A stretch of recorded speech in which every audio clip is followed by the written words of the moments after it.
ছাত্র জনতার ওপর গুলি, হত্যা, আহত নিহতের তথ্য চেয়ে সারা দেশের সরকারি বেসরকারি হাসপাতাল, কবরস্থান সহ সব জেলা প্রশাসকের কাছে চিঠি দেওয়ার সিদ্ধান্ত নিয়েছে আন্তর্জাতিক অপরাধ ট্রাইব্যুনালের তদন্ত সংস্থা।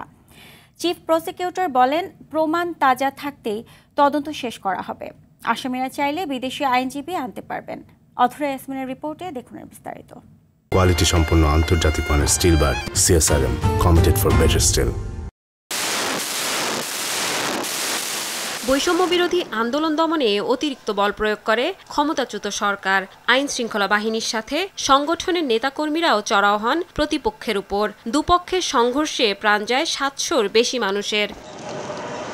জুলাই গণহত্যার বিচারের জন্য আন্তর্জাতিক অপরাধ ট্রাইব্যুনালে অভিযোগ দাখিল করা হয়। দুপুরের সংবাদ সম্মেলনে নবনিযুক্ত চিফ প্রসিকিউটর মোহাম্মদ তাজুল ইসলাম বলেন, নিহতের স্বজনরা বিচারের জন্য মুখিয়ে আছেন। আজকে আমরা বাংলাদেশের সকল জেলা প্রশাসক, সকল পুলিশ সুপার, সকল সিভিল সার্জন, সকল সরকারি এবং বেসরকারি হসপিটালের যারা প্রশাসনে আছেন, দায়িত্বে আছেন, তাদের কাছে চিঠি পাঠাচ্ছি।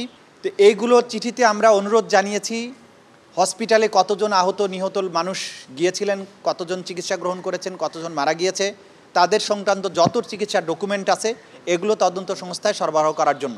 সময় নষ্ট না করে স্বচ্ছতার সাথে তদন্ত পরিচালনা করতে সমস্ত তথ্য সংগ্রহ করা হবে বলে আশ্বাস দেন চিফ প্রসিকিউটর।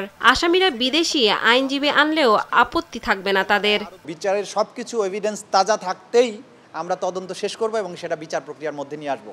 56,000 বর্গ মাইলের জুড়ে কিন্তু এই অপরাধটা হয়েছে এবং পুরো রাষ্ট্রযন্ত্র, পুরো প্রশাসন যন্ত্র এই অপরাধের সাথে অধিকাংশ ইনভলভ ছিলেন।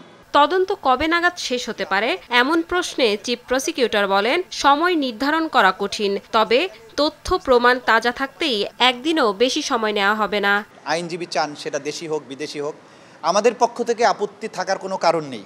অধরা ইয়াসমিন, RTV, ঢাকা। সেখানে গিয়ে আহতদের অবস্থা আমরা দেখেছি।